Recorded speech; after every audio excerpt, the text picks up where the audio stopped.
You're watching World TV. Kindly subscribe to our YouTube channel for more videos. Click on the subscribe button and the bell beside it. This will notify you once we drop a new video. Thank you.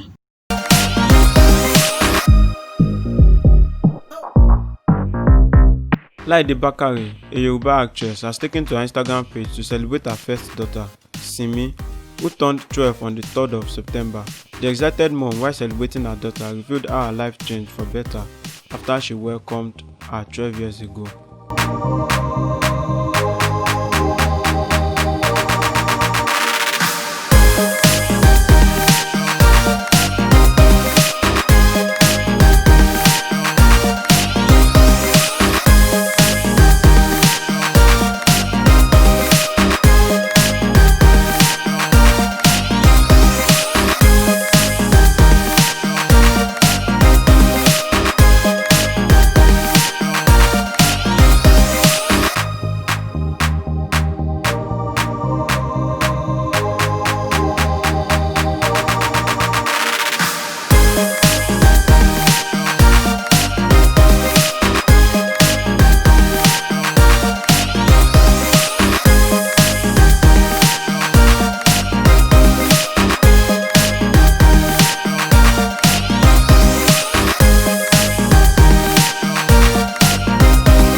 Thanks for watching this video. Don't forget to click the subscribe button, kindly comment and share. Thank you, Boya TV.